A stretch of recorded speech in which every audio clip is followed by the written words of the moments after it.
Hey guys, welcome back to Smiti's world channel. তোমরা সবাই কেমন আছো? আশা করি তোমরা সবাই ভালো আছো। সো আজকে রাধা অষ্টমী, আমি সকাল থেকে ব্লগ করা শুরু করেছি। তো তোমাদের সবাইকে জানাই শুভ রাধা অষ্টমী।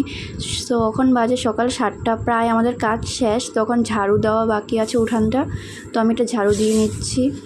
সকাল থেকে আমি ভিডিও করতে পারিনি কারণ মোবাইলের চার্জ ছিল না, তখন থেকে আমি স্টার্ট করেছি ভিডিওটা। তখন এই ঝাড়ু দিয়ে আমি এখন চান করে চলে আসবো। তোমরা আমাদের সাথে থাকো, ভিডিওটা দেখো পুরা।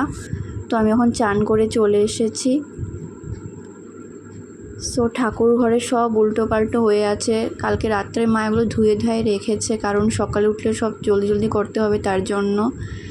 তো এই যে এখানটায় পাপা বাজার থেকে ফল, দুধ, দই, মিষ্টি এগুলো নিয়ে এসেছে। পুরো ঠাকুরঘরটা এলোমেলো হয়ে আছে, কারণ সব এগুলো জোগাড় করে নিই। মা চান করতে গেছে, মা চলে আসবে, পূজাটা মাই করবে, আমি সব এগুলো জোগাড় করে রাখি। তো দেখো আমি ফুলের মালা বানাচ্ছি। সো তোমরা কি জানো রাধা অষ্টমী ব্রতটা কতক্ষণ রাখতে হয়? এটা আধা বেলার ব্রত হয়, যেরকম জন্মাষ্টমীর পর রাত অবধি করি, এটা রাত অবধি না, এটা আধা বেলা। তারপর এখন মা চলে আসবে, মা চলে এসেছে। আমি সব ঠাকুরগুলোকে নামিয়ে দিয়েছি, এখন চান করানো হবে। এই যে দুধ, জল এগুলো সব জোগাড় করে নিয়েছি। ফুলের মালা বানানো হয়ে গেল, তখন চান করাচ্ছে মা। দেখো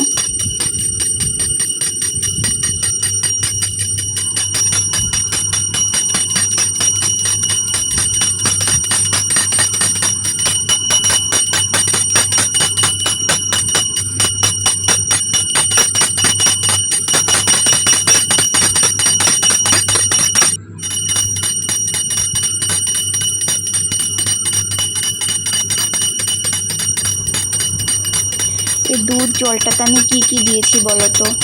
দুধের মধ্যে দই ও গুঁড়ো, মধু, চন্দন, তুলসী পাতা, ফুল, তো এই যে ঠাকুরের নতুন ড্রেসগুলো, তো এগুলি সব কিছু জলের মধ্যে দিয়ে চন্দন, তুলসী পাতা সব দিয়েছি। তারপর চান করাচ্ছি।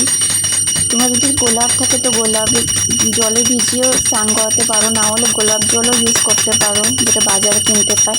বাট আমাদের আনা হয়নি, তার জন্য আমি গোলাপে জল মানে গোলাপটা নিয়ে জলে ভিজিয়ে মাকে স্নান করিয়েছে, রাধাকে।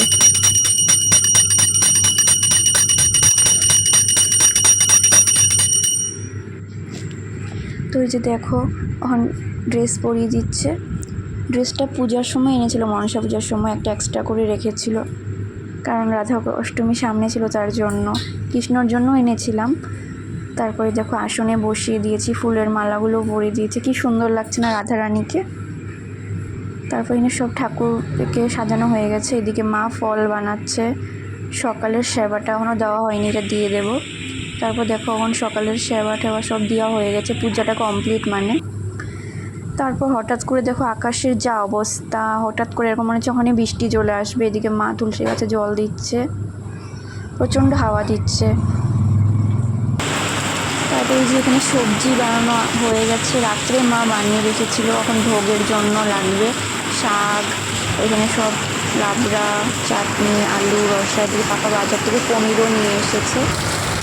তারপরে আমি বলেছিলাম না মনে বৃষ্টি নামবে, ঠিক বৃষ্টি নেমে এসেছে। হঠাৎ করে এত জোরে বৃষ্টি এসেছে, বহুত জোরে বৃষ্টি এসেছিলো। তারপর এখানে ভোগ রান্না শুরু করে দিয়েছে।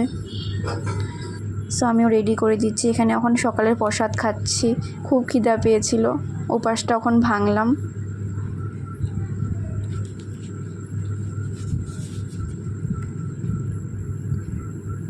সো এই যে এখানটায় হয়ে গেছে ভোগ রান্না করা, মা বাড়ছে। কি বানিয়েছে আইটেম বলছি: শাক, শুক্তা, আলু ভাজি, 5 রকমের ভাজি, রসা, পনির আলু দিয়ে ডাল, আরও অনেক কিছু, পায়েস, দই, মিষ্টি। সো পূজা হয়ে গেল, দুপুরে ভোগও লাগিয়ে দিয়েছে।